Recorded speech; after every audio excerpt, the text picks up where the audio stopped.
Hello, all. We are back with our first adventure of the evening, which I've entitled Breaking and Entering. But before we get into it, two things. Uh, the first of which is thank you very much, Xanderel, for the sub.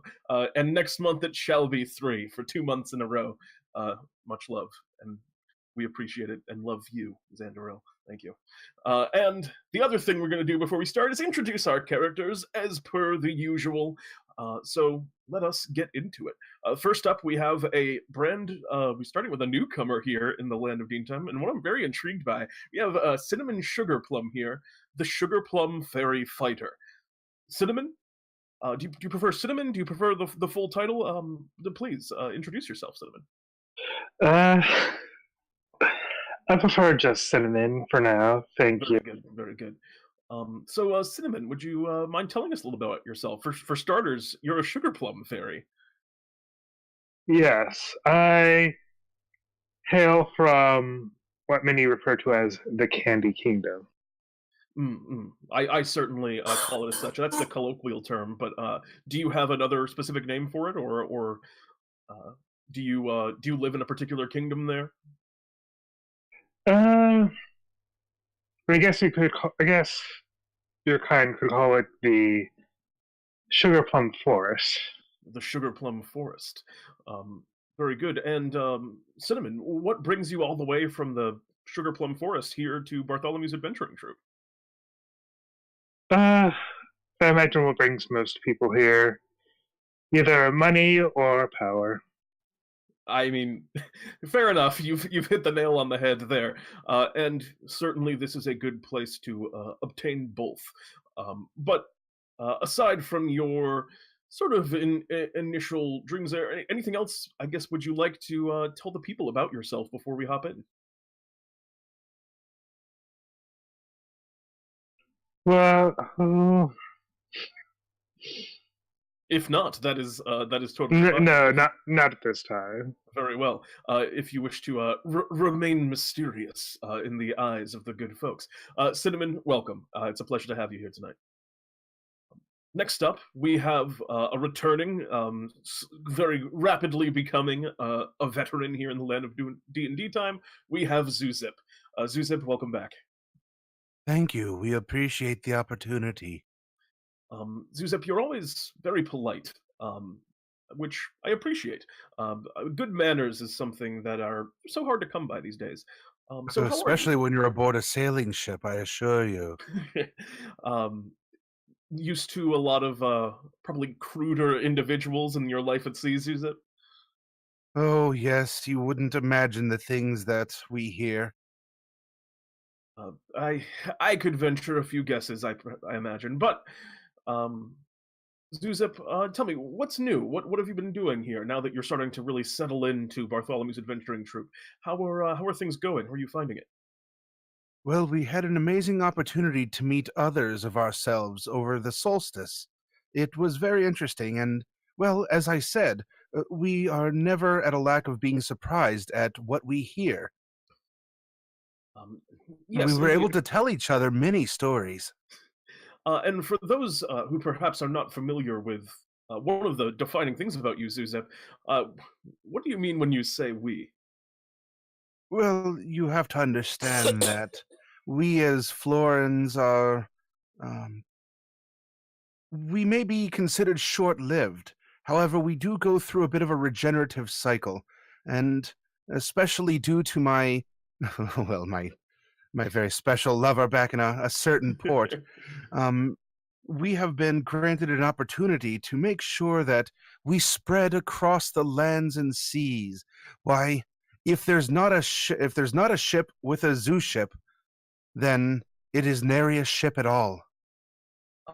That is an excellent sort of motto that you seem to have there, Zewship, and also I will start calling you Zewship. I believe I've been using Zewzip, but if you prefer Zewship, that is what it shall be. Welcome back. Zuzip is fine as well. Just please don't call me what some of the sailors do. I will try my best not to do so. I'll imagine it won't be too difficult. And as a sailor, we have actually another sailor in your company tonight, Zewship, and that would be one Zrark Drex. Zrark, how are you? I'm doing wonderful! And who said something about sailors saying something wrong? I mean, I don't think we're making any particular words against you, Zrark, but Zrark, you've spent many a year at sea, if I'm not mistaken, yes? Of course I have! I'm the captain, after all! Yes, and what is your particular occupation upon the Seven Seas? Oh, that's easy. Bossing everyone around! Now, Zrark, if I remember correctly, you do engage in a degree of piracy, yes? Of course! That's what I always have done! Yes, that's Even what before I became thought. a captain. Well, Zrark, before we hop in, is there anything that you wish to remind people about or to say about yourself here before we hop into this adventure? Well, if you got any treasure, you better look out because I'm probably coming for it. Indeed, this is very likely the reason why you, in particular, were hired for our first adventure this evening. But we'll get to that in a moment. Because last but not least, we need to introduce Droglar BrightzFist. Droglar, it has been a very long time since we have seen you, but it is good to have you back with us once more. Once more. We're going to stick with that. Droglar, welcome. Hello, thank you for having me again, Pete. But of course, you're always welcome here. After your well, for starters, why don't you remind everyone kind of who you are and what you're doing here in the land of DnDTime while you join up with Bartholomew's troop? Yes, I'm something of a traveling mercenary myself. I had, once upon a time, come to Bartholomew and done a bit of work and proceeded on my way. Only recently I received a message that apparently that job I had for Bartholomew had an exclusivity clause in the contract, so it looks like I'm here to stay at least for a while. It seems like once he kind of gets his fingers, gets his claws into you, that Bartholomew has a way of keeping adventurers around. One way or the other. Now, for not everyone, it's an exclusivity clause. Some people, it's crippling debt.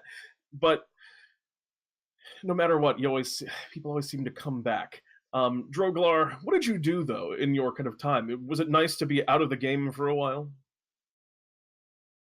Well, I can definitely say that the work beyond just Bartholomew's troop is at least a bit more sane and stable. I've heard tales of the things he sends them off to do, and well, I suppose it's good that at least he has that insurance policy.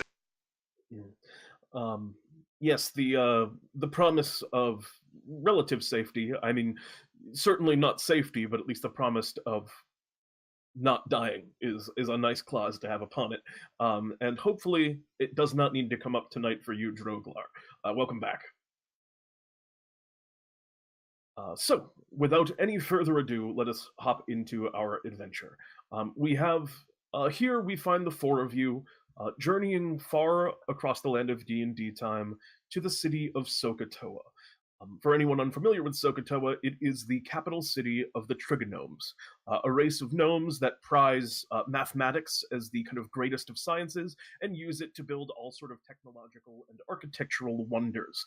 As you begin now, you kind of are walking the streets, buildings tower high up above, and the gnomes sort of scamper and scurry around the city, moving quite busily everywhere. You see them kind of carrying boxes filled with books and strange kind of metal gizmos. You see kind of gnomish construction workers erecting a tall skyscraper. You hear whirring and hammering sounds as they're building something, and then suddenly from up at the top of it, a large explosion. The scene is busy, it is chaotic, and well, everyone seems very focused and distracted. Not many look at you as you pass by. The few that do, simply kind of a polite and curt nod